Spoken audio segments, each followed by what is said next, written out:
The storm raged across the surface of Kethvar as it had for thousands of years. Acid rain fell in sheets, eating through metal and stone alike. Lightning split the purple sky, illuminating the massive spires of the capital city.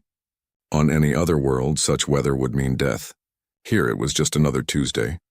War Prime Zekathara stood on the highest balcony of the command spire, letting the acid rain wash over his armored skin. The liquid that would burn through a human in seconds felt like a gentle massage to him. His people had evolved on this death world, and it had made them into something that other species could barely comprehend. The Kethmori were 8 feet tall, covered in natural armor plating that could stop most weapons.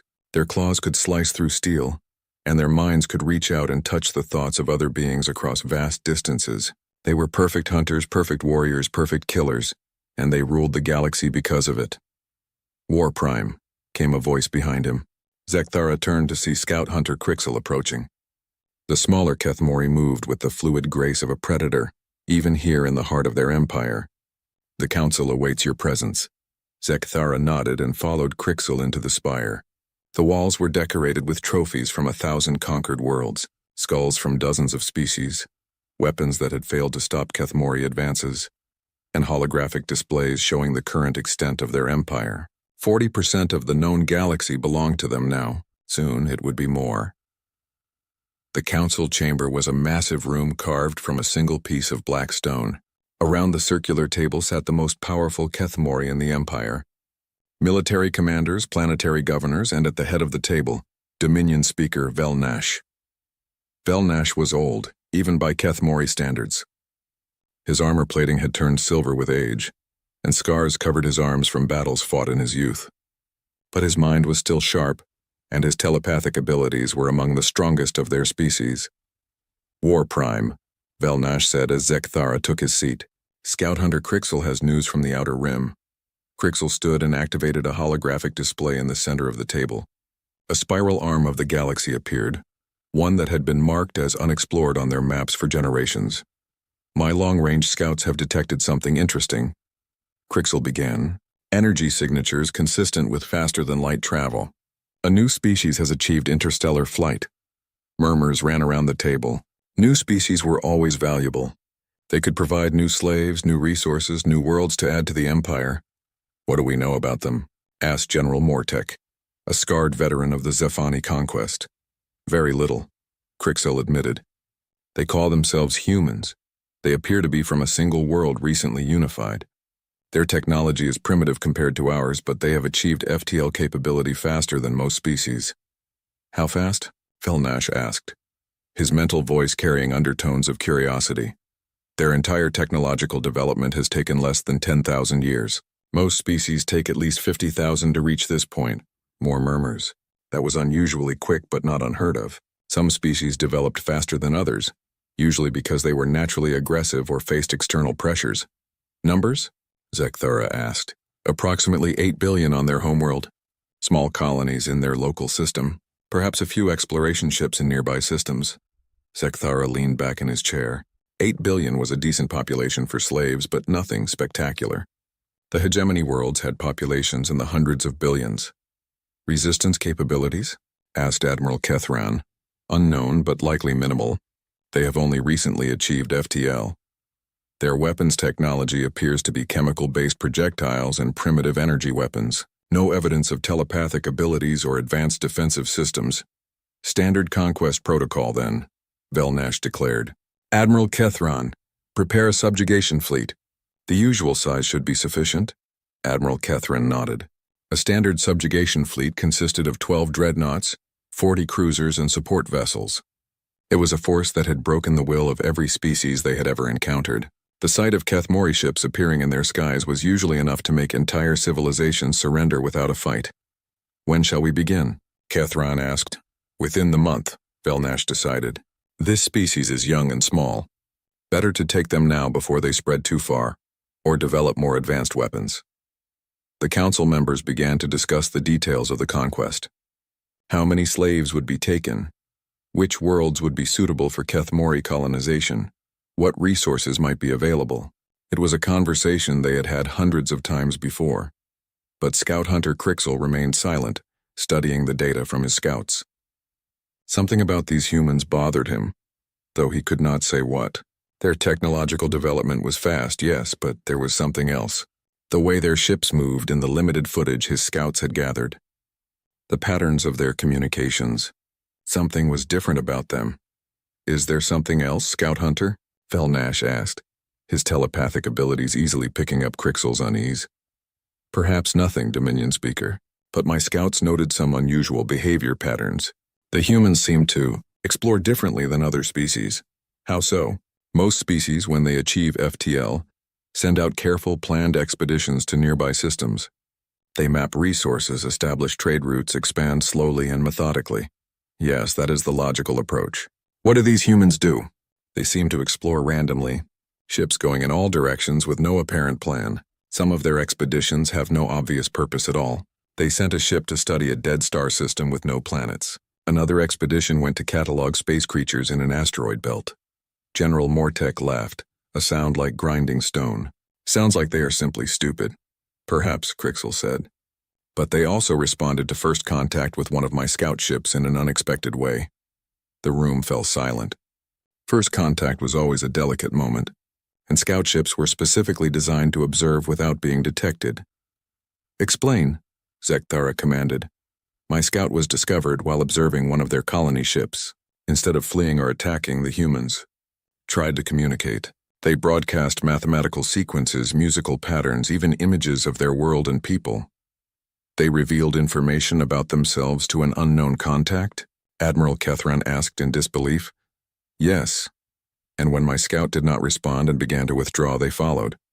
Not aggressively, but persistently. They seemed genuinely curious about us. The room was quiet for a moment.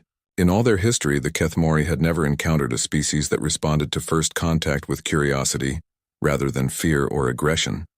Irrelevant, Nash finally declared. Curiosity will not stop our dreadnoughts. If anything, it makes them easier prey. A curious species is a distracted species. The council members nodded in agreement. They had seen it all before. Young species always thought they were unique, special, destined for greatness. The Zephani had thought their crystal technology made them invincible. The Merdun had believed their underwater cities were impregnable. The Thexai had trusted in their hive mind to coordinate perfect defenses. All of them had learned the same lesson in the end. Nothing in the universe could stand against the Kethmori Empire. Nothing was strong enough, smart enough, or fierce enough to resist them. As the council dispersed and began making preparations for another routine conquest, none of them noticed the small detail buried in Scout Hunter Crixel's report. When the human ship had tried to communicate, it had broadcast on over 1,000 different frequencies simultaneously. Most species used one or two communication methods. These humans seemed to be talking to everyone, all at once, as if they expected the entire universe to be listening. Within days, the subjugation fleet would begin its journey to the human homeworld. It would be, they all agreed, a simple and quick addition to their empire. They had no idea that they were about to encounter something that would change everything they thought they knew about strength, fear, and what it meant to be the hunters in the dark. The Kethmori subjugation fleet dropped out of faster-than-light travel at the edge of the human solar system, like a storm of living nightmares. 12 massive dreadnoughts led the formation, each one 3 kilometers long and bristling with weapons that could crack planets. Behind them came the cruisers, sleek and deadly, designed to hunt down any ships that tried to flee.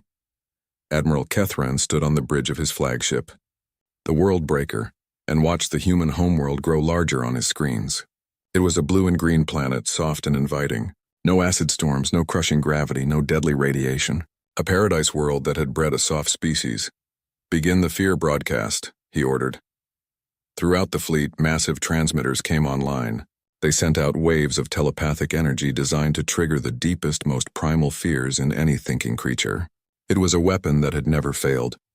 Entire species had surrendered the moment they felt the touch of Kethmori minds against their own. The effect on humans was immediate, but not what the Kethmori expected. Admiral, reported Communications Officer Velsith, confusion clear in her mental voice. The humans they're responding to our contact. Surrendering already? Kethran asked with satisfaction. Good. Record their submission for the archive. No, sir. They're not surrendering. They're talking to us. On the main screen, text appeared in dozens of languages, mathematical formulas, scientific data, even what appeared to be poetry and music. The humans were trying to communicate. Ignore it, Catherine commanded. Begin standard intimidation approach. Show them our weapons. The fleet moved deeper into the system, weapons powering up, targeting systems locking onto human installations. On every world the Kethmori had conquered, this was the moment when resistance collapsed. The moment when the prey species realized they were facing predators beyond their imagination. Instead, alarms began sounding across the Kethmori fleet. "Admiral," called Tactical Officer Mortian. "Human ships approaching. Multiple vectors. How many?" 347 vessels. Catherine almost laughed. The humans were actually going to fight, with less than 400 ships against a force that had conquered half the galaxy. What classes? Mixed types, sir. Some appear to be military vessels, but many are converted civilian ships. Cargo haulers, science vessels, even what appear to be passenger transports. They're sending civilians to fight us? Catherine asked in disbelief. It appears so, sir. The human fleet approached in a formation that made no sense to Kethmori military doctrine. Instead of concentrating their strongest ships in a spearhead formation, they spread out in a wide arc. Small ships mixed with large ones. Fast interceptors flew alongside slow cargo vessels. "Open communications," Catherine ordered. "Let's hear what these primitives have to say before we destroy them." The main screen filled with the image of a human female. She wore a uniform of dark blue with insignia that the Kethmori computers couldn't identify. Her hair was gray, her face lined with age, but her eyes were steady and unafraid. "I am Admiral Sarah Chen of the United Earth Defense Force," she said. "You have entered our space with weapons powered and targeting our worlds. State your intentions." Catherine stepped forward, letting his full 8-foot height dominate the screen. He allowed his natural armor to gleam in the bridge lights and extended his claws slightly. It was a display that had made entire planetary councils flee in terror. The human admiral looked at him with what appeared to be scientific curiosity. "I am Admiral Kethron of the Kethmori Empire," he said, his voice a low growl that carried undertones of telepathic menace. "Your species will surrender immediately and submit to imperial rule. Resistance will result in total annihilation." Admiral Chen nodded thoughtfully. "I see. Well, Admiral Kethron, I'm afraid I must decline your offer. This system is under the protection of the United Earth Defense Force, and we do not submit to threats." "You do not understand," Kethron said, increasing the telepathic pressure. "We have conquered 400 species across 10,000 years. Your primitive weapons cannot harm us. Surrender now, and some of your kind may be permitted to live as slaves." "Admiral," Chen replied, "you seem like a reasonable being, so I'll be direct with you. We've analyzed your ships during your approach. Your technology is impressive but not insurmountable. More importantly, we've detected your telepathic broadcasts." Catherine felt a flicker of surprise. Most species couldn't even detect telepathic energy, let alone analyze it. "Your fear weapons don't work on humans the way you expect," Chen continued. "We've been studying your transmissions since you entered our space. Fascinating technology, really.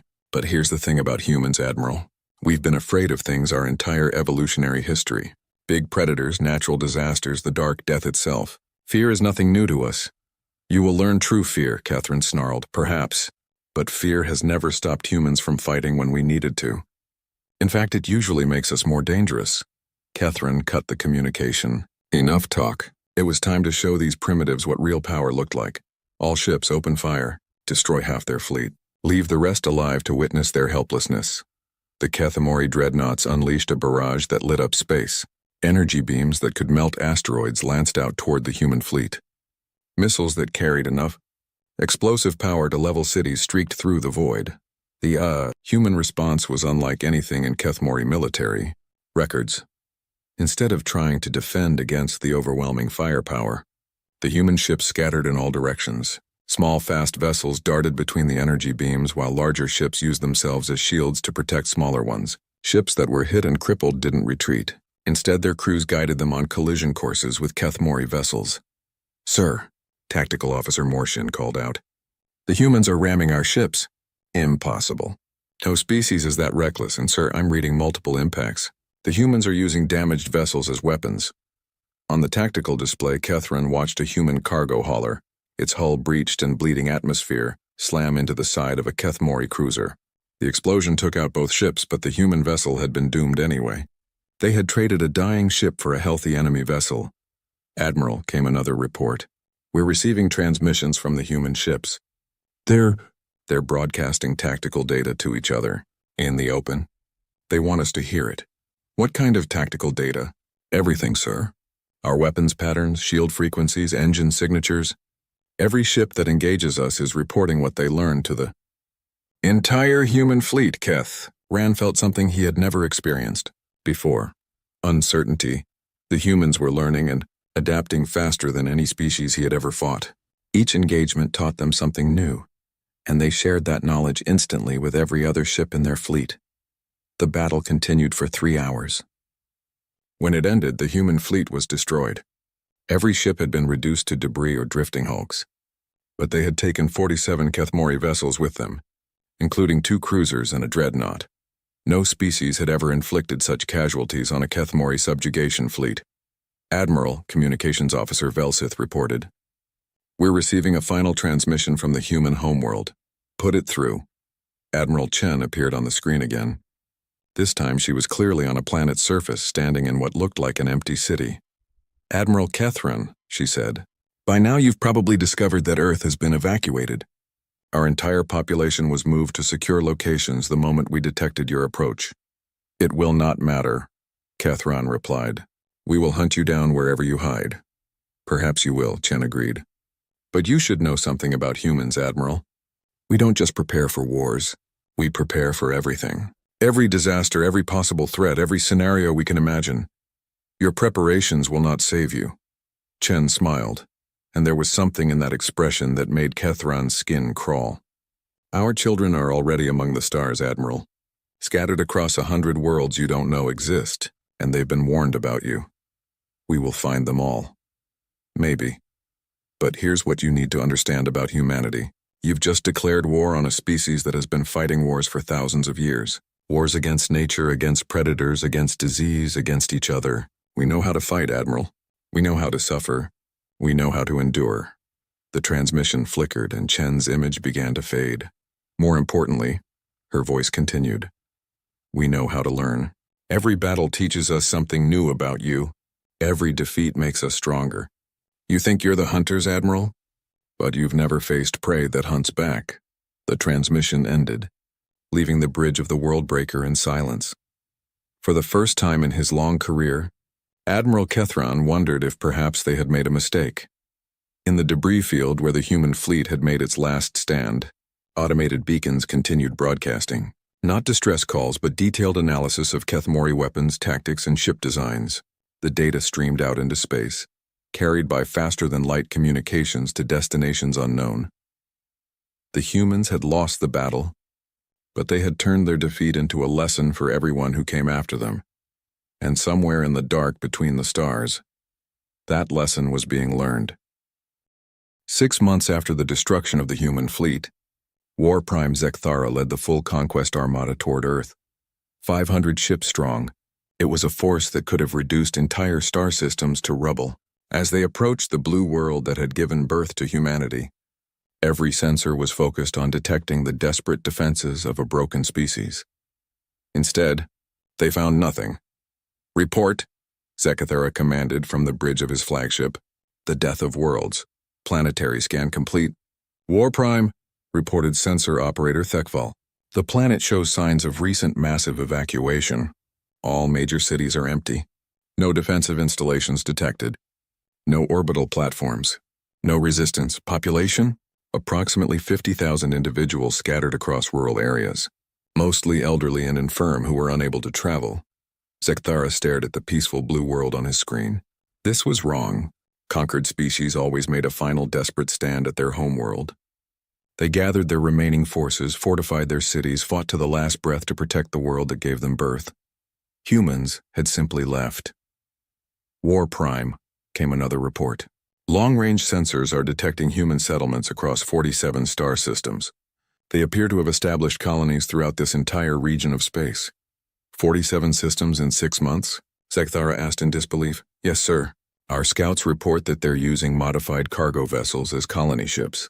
Fast deployment, minimal infrastructure. They seemed to be spreading as widely as possible rather than building strong, defendable positions. It was the opposite of every military doctrine the Kethmori had ever encountered.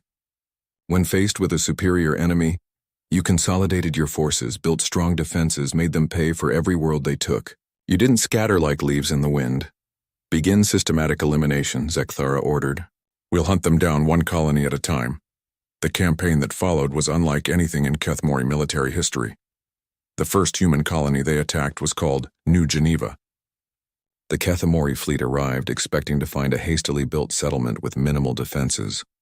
Instead, they found a trap. The colonists had spent months preparing. They had studied every scrap of data from the first battle, analyzed every Kethmori weapon signature, learned from every tactical mistake.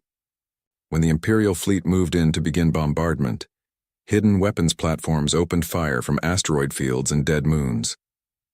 The humans had learned to fight like Kethmori, using stealth and ambush tactics. But they had added something new, sacrifice, warprime, called Tactical Officer Morith. Human ships are ramming our vessels again. Multiple impacts across the fleet. Destroy them all, Zekthara snarled. Sir, they're not trying to escape. They're using their ships as guided missiles. They're targeting our command vessels specifically. On the tactical display, Zekthara watched a human destroyer, its hull cracked in bleeding atmosphere, slam into the bridge section of a Kethmori dreadnought. The explosion destroyed both ships, but the human vessel had been doomed from the start. They had traded one dying ship for a command vessel worth 50 times as much. The battle lasted 6 hours. When it ended, New Geneva was a smoking ruin. But the Kethmori had lost 30 ships, including 3 command vessels. The humans had lost everything, but they had broadcast every moment of the battle to the rest of their scattered colonies. The next attack was worse. At the colony of Haven, the humans had learned from New Geneva's sacrifice. This time they didn't just fight. They evacuated their population to hidden ships during the battle, then detonated their entire settlement as the Kethmori moved in to claim it. The explosion was nuclear in scale, taking out 2 cruisers and damaging a dozen more. They're destroying their own worlds rather than let us have them, Admiral Kethron reported during a fleet conference. This is not rational behavior. It's perfectly rational, Scout Hunter Crixel replied. He had been studying human tactics for months now, trying to understand their patterns. They're denying us resources while gathering intelligence. Every battle teaches them more about us while costing us ships we can't easily replace. We have the largest fleet in the galaxy, Warprime Zekthara said. We can afford losses, can we? Crixel asked. We've lost over 200 ships in 6 months of fighting. Most species surrender after losing 20. The humans have lost thousands of ships and show no signs of stopping. The truth was becoming unavoidable. Humanity was adapting to fight the Kethmori faster than any species in recorded history. Each engagement revealed new tactics, new technologies, new ways of turning weakness into strength. At the Colony of Freedom, the humans unveiled something that shook the Empire to its core: reverse-engineered Kethmori technology. How is this possible? Zekthara demanded, staring at sensor readings that showed human ships firing Kethmori-style energy weapons. They've been salvaging our wrecks, Crixel explained, but they're not just copying our technology. They're improving it. These weapons have a 15% higher energy output than our standard armaments. In 6 months, they've not only learned to build our weapons but made them better. Yes, Warprime. And they're sharing the technology across all their colonies. What one human settlement learns, they all learn. But the worst discovery came 3 months later, during the attack on the colony of Sanctuary. The Kethmori fleet arrived to find the settlement defended not just by humans, but by ships from a dozen other species. Zephani crystal vessels flew alongside human destroyers. Merdun bioships coordinated with human carriers. Even some hegemony cruisers, supposedly loyal subjects of the Empire, had joined the human defense fleet. What is this? Zekthara roared. Sir, reported Communications Officer Velsith, we're receiving a transmission from the defense fleet. Multiple species are broadcasting. Put it through. The screen filled with multiple images. Humans, yes, but also Zephani crystalline beings, aquatic Meridan, and even what appeared to be a Kethmori officer. Greetings, Warprime Zekthara, said a human female. I am Captain Maria Santos of the Terran Defense Corps. These are my allies, Commander Zelthar of the Free Zephani. Admiral Murgoth of the liberated Merdun, and Scout Hunter Crixel of the Keth Mori Liberation Front. Zekthara felt his world tilt. Crixel? What is the meaning of this treason? Crixel stepped forward on the screen. His armor bore new markings, symbols that the computer identified as human military decorations. It is not treason, War Prime. It is evolution. The humans have shown us something we never knew existed. The concept that the strong should protect the weak instead of dominating them. You have been corrupted by alien influence. I have been educated, Crixel replied calmly. These humans saved my life when my scout ship was damaged in an asteroid field. They could have taken me prisoner, interrogated me, executed me. Instead, they repaired my ship and offered me a choice: return to the Empire or learn a different way to live. And you chose betrayal. I chose hope. The battle that followed was a nightmare for the Keth Mori. The Alliance fleet fought with coordinated precision, each species contributing their unique strengths to a combined strategy. Scifi crystal technology amplified human weapons. Merdun bioships provided organic shielding that could regenerate damage. Keth Mori defectors shared intelligence about Imperial fleet movements and weaknesses. For the first time in their 10,000-year history, the Keth Mori retreated from a battle. As the Imperial fleet limped away from Sanctuary, reports began flooding in from across the Empire. Rebellions on 17 worlds, slave species declaring independence, Imperial garrisons under attack by their own subjects. How widespread is this? Zekthara asked during an emergency council session. The human infection has spread across 40% of our subject species, reported Intelligence Commander Veldash. They're calling it the Liberation Network. Every species the humans contact seems to join their cause. How are they converting our subjects so quickly? They're not converting them, War Prime. They're inspiring them. The humans broadcast messages throughout our space telling subject species that freedom is possible, that the strong can choose to help the weak instead of enslaving them. Dominion Speaker Velnash, who had remained silent throughout the briefing, finally spoke. We are not fighting a military enemy. We are fighting an idea, and ideas are harder to kill than ships. What do you recommend? Zekthara asked. Total extermination, Velnash replied. If we cannot control humanity, we must eliminate them completely. And every species they have touched with their poison. That would mean destroying half our empire. Better half an empire than no empire at all. As the council debated genocide, none of them noticed the small detail in the intelligence reports. The human broadcasts weren't just reaching subject species. They were reaching Keth Mori colonies as well. And on 17 different worlds, young Keth Mori were beginning to ask questions their elders had never asked. Questions like, why do we rule through fear? And, what would happen if we tried to rule through hope instead? The infection was spreading faster than anyone realized. And for the first time in their history, some Keth Mori were beginning to wonder if their empire was strong because it inspired fear, or simply because no one had ever shown them an alternative. Deep in the records of the Imperial Archive, a disturbing pattern was emerging.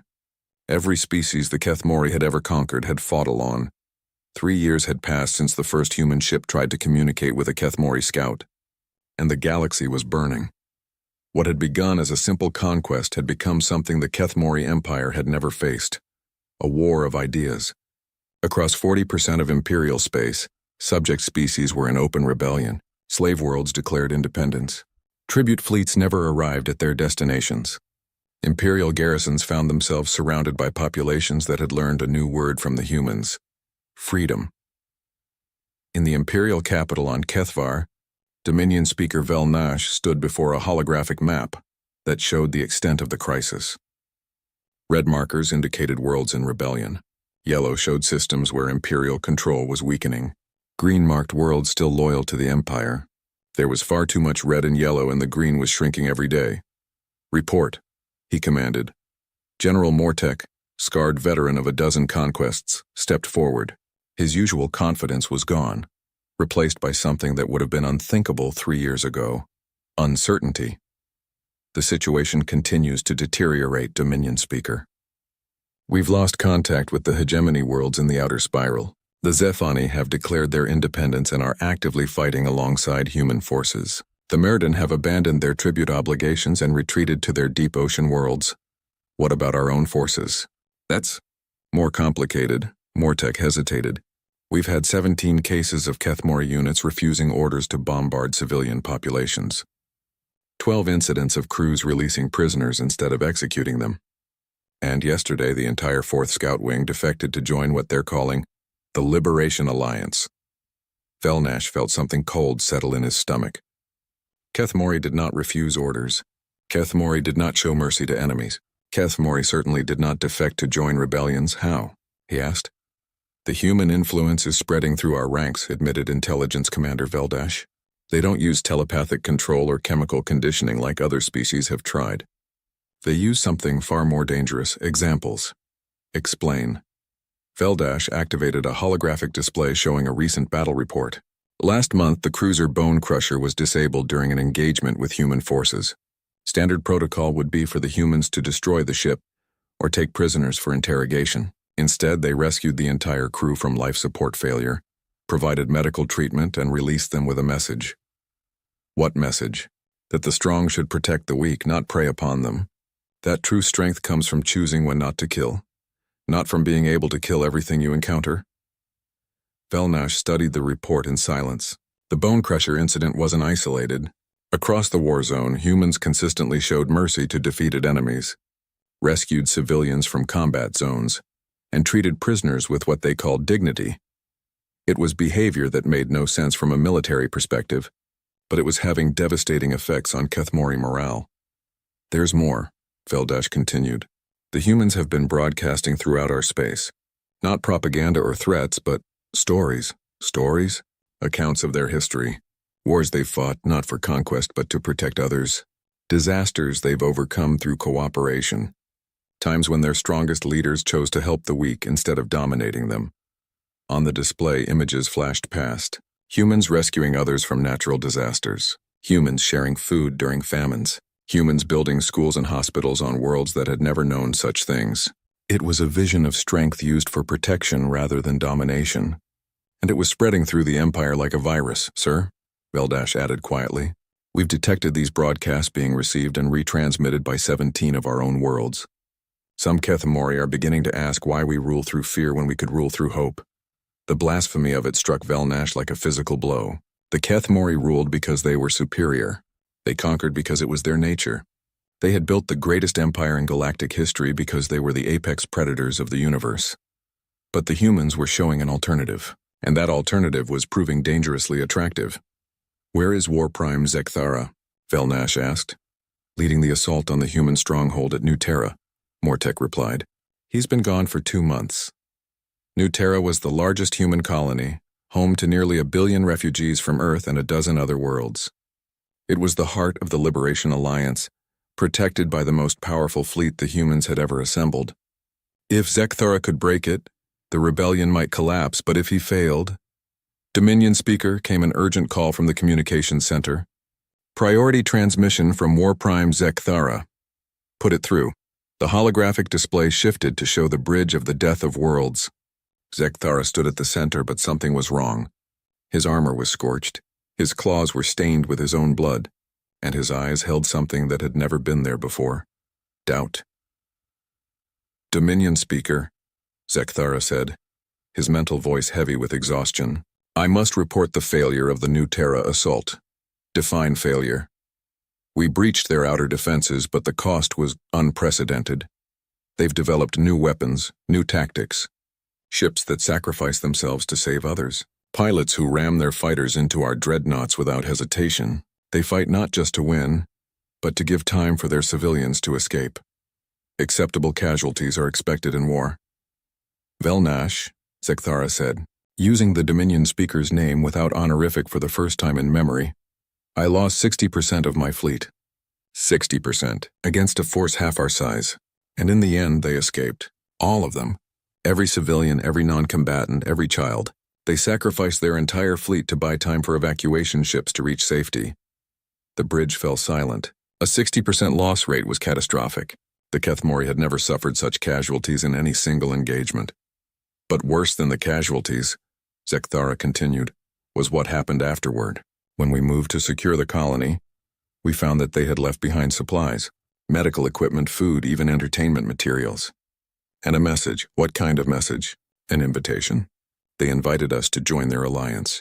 They said that any Kethemori who wanted to learn a different way of living would be welcome among them. They offered to teach us how to use our strength to protect instead of dominate. Velnash felt his worldview cracking like ice under pressure. And 47 of my crew requested transfer to the human fleet. The admission hung in the air like a death sentence. Kethemori warriors, elite soldiers of the greatest empire in galactic history, had chosen to join their enemies rather than continue fighting them. "Sir," came another voice from the communications center, "we're receiving multiple priority signals from across the empire. Rebellions have broken out on 39 worlds in the last hour. The governors are requesting immediate military assistance." Velnash looked at the tactical display. Red markers were spreading across the map like a plague. Each one represented a world where the human idea of cooperative strength had taken hold. Each one was a piece of the empire choosing hope over fear. "Sir," came yet another report. "Long-range scanners are detecting a massive fleet movement in the liberated territories. Intelligence estimates put it at over 2,000 ships. Multiple species all flying human liberation symbols. Destination? Unknown, but their course suggests they're heading for the core worlds. The core worlds. The heart of the Kethemori Empire. Worlds that had been under imperial control for thousands of years, that had never known anything but Kethemori rule. If the Liberation Alliance reached the core worlds, if they brought their message of hope and cooperation to populations that had never imagined an alternative to imperial domination, the empire would not survive. "Velnash," came Zekthara's voice from the display. "I need to tell you something else.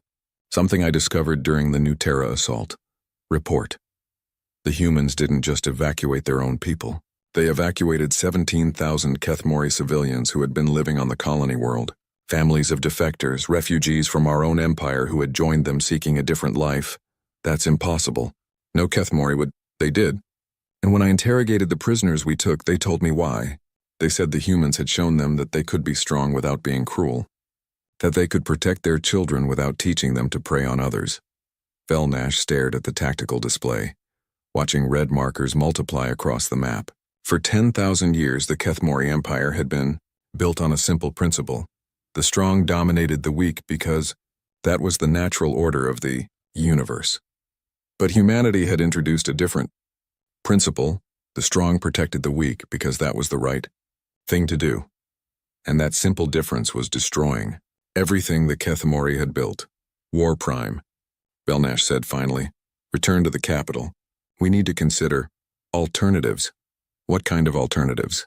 Velnash looked at the spreading rebellion, at the reports of his own people choosing hope over fear, at the approaching alliance fleet that carried a message more dangerous than any weapon. "Perhaps," he said slowly, "it's time we learned what the humans have been trying to teach." The final battle began at the edge of the Kethvar system, where the ancient homeworld of the Empire waited like a storm-shrouded fortress among the stars. War Prime Zekthara stood on the bridge of his rebuilt flagship, watching the approaching fleet that would decide the fate of the galaxy. 2,000 ships filled the sensor screens. Human vessels flew alongside Zephani crystal ships, Mirdun biocruisers, and dozens of other species that had joined what everyone now called the Liberation Alliance. But most shocking of all were the Kethemori ships scattered throughout the fleet, bearing the symbols of their own people who had chosen a different path. "Final count?" Zekthara asked. 2,317 vessels, reported Tactical Officer Morshin. 67 different species, and War Prime. We're detecting 349 ships of Kethemori design. Nearly 350 ships crewed by his own people, coming to attack their homeworld. A year ago, Zekthara would have called it impossible. Now he simply accepted it as the price of the choice they had made. Our forces? 800 ships, all loyal units. The core defense fleet, the Imperial Guard, and what remains of the conquest armadas. 800 against 2,300. In any normal war, those odds would mean certain defeat. But this was not a normal war, and the Kethemori were not normal warriors. They were the apex predators of the galaxy, fighting for their very existence. "War Prime," came a transmission from the approaching fleet. "This is Admiral Sarah Chen of the Liberation Alliance. Request permission to address you directly." Zekthara almost laughed. Even now, at the moment of final battle, The humans were asking permission instead of simply attacking. It was so perfectly human that it hurt. Granted, he replied. The screen filled with the image of the human admiral who had become the symbol of resistance across the galaxy. She looked older now, marked by 3 years of constant warfare. But her eyes still held that steady determination that had first puzzled him so long ago. "Admiral Chen," Zekthara said, "I assume you're here to demand our surrender." "Actually, War Prime, I'm here to offer you one last chance to join us instead of fighting us." The words hit him like a physical blow. Even now, even after everything the Empire had done, the humans were offering mercy. "Join you? We are the Kethmori Empire. We do not join others. We conquer them." "I know," Chen replied sadly, "and that's exactly why your empire is dying, War Prime. You've spent 10,000 years teaching the galaxy to fear you, but you never learned how to inspire anyone to follow you willingly. Fear is efficient. Fear is reliable. Fear is brittle," Chen countered. "The moment someone shows people an alternative, fear becomes useless. That's what we've done, War Prime. We've shown the galaxy that there's another way to be strong." Behind Chen, Zekthara could see other figures on the bridge. Humans, yes, but also Zephani, Merdun, and Scout Hunter Crixel, wearing the uniform of the Liberation Alliance. "Crixel," Zekthara said. "Any final words before you help destroy our people?" Crixel stepped forward, and Zekthara was shocked to see that his old comrade looked peaceful. Happy, even. "War Prime," Crixel said, "I'm not here to destroy our people. I'm here to save them, to show them that we can be something more than predators. We can be protectors. Protectors of what?" "Of everything, Zekthara. The weak, the small, the frightened. All the things we used to prey upon. The humans taught me that true strength isn't about being able to kill anything you want. It's about choosing what deserves to live. Sentiment will not win this battle." "Perhaps not," Admiral Chen interjected. "But hope will. War Prime, look at your sensors. Really look at them." Zekthara frowned and checked the tactical display. The Alliance fleet was spread across a wide front, just as human fleets always arranged themselves. Mixed ship types, seemingly random formations, no clear strategy. Then he saw it. "They're not attacking," he said in disbelief.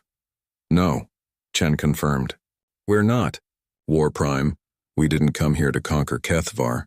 We came here to liberate it, including liberating you. That makes no sense. This is your chance to destroy the Empire once and for all." "We don't want to destroy the Empire, War Prime. We want to transform it. The galaxy needs the Kethmori. You're strong, you're capable, you're natural leaders. But the galaxy needs you to lead towards something better than endless conquest." On the tactical display, Zekthara watched the Alliance fleet maintain its position. They weren't advancing, weren't powering weapons, weren't preparing for attack. They were just waiting. "What do you want from us?" he asked. "We want you to choose," Chen replied. "You can fight us and we'll defend ourselves. Some of us will die, some of you will die, and in the end, nothing will be better. Or you can choose to learn what we've been trying to teach you for 3 years, which is that cooperation is stronger than domination, that protecting others is more fulfilling than preying on them, that the strongest thing you can do is choose mercy when you have the power to destroy." Zekthara looked around his bridge at his loyal crew, warriors who had followed him through a dozen campaigns, who had never known defeat, who were ready to die fighting rather than surrender to an enemy. But as he looked at them, he realized something that shook him to his core. They weren't afraid. His people, the apex predators of the galaxy, weren't afraid of dying in battle. They were afraid of living differently. "War Prime," came a hesitant voice from his communications officer. "We're receiving signals from the planet. Multiple cities they're requesting to speak with the Alliance fleet." "What, sir?" "It appears that Kethmori civilians on the homeworld want to hear what the humans have to say." The betrayal cut deep.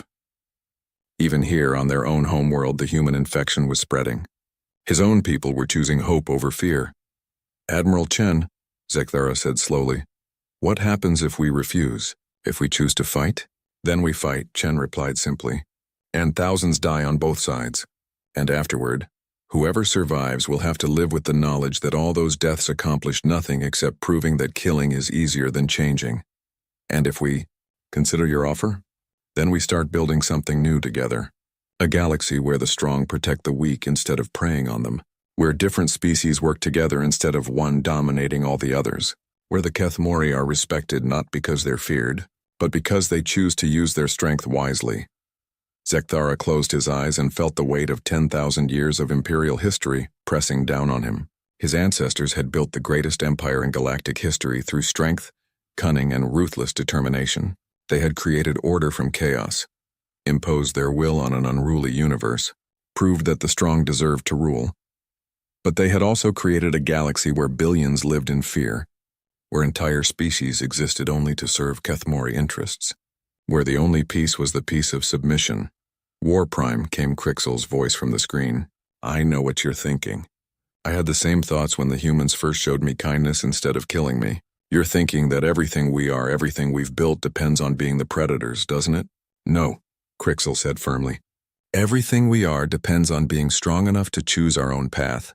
For 10,000 years, we chose the path of conquest because we thought it was the only way to be strong. But the humans showed us another path. One where we're still strong, still leaders, still important, but where we lead others toward hope instead of driving them toward fear.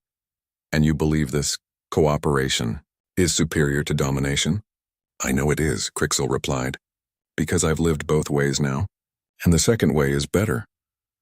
Zekthara opened his eyes and looked at the tactical display one more time.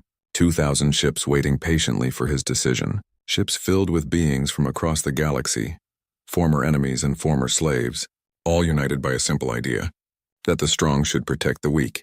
It was an idea so foreign to everything he had been taught that it felt like madness. It was also an idea that had brought the greatest empire in galactic history to its knees. Admiral Chen, he said finally, if we were to consider this alliance of yours, what would be expected of us? The same thing we expect of everyone, Chen replied. To protect those who can't protect themselves. To share your strength instead of hoarding it. To choose hope over fear whenever possible. And our empire would become something new. A confederation instead of an empire. A cooperation instead of a conquest. Led by beings who choose to serve others instead of ruling them. Zekthara looked around his bridge one more time. His crew watched him with expressions he had never seen before. Not fear, not anger, but curiosity. They wanted to know what this new way of living might be like. All ships, he said into his communication system, stand down weapons. Prepare for diplomatic contact. On the screen, Admiral Chen smiled. Welcome to the Liberation Alliance, War Prime. Now let's start building something better. As the fleets moved together in space above Kethvar, something unprecedented happened. For the first time in galactic history, apex predators chose to become protectors instead of hunters. And the universe held its breath to see what they might build together. Thank you for watching and comment for next part.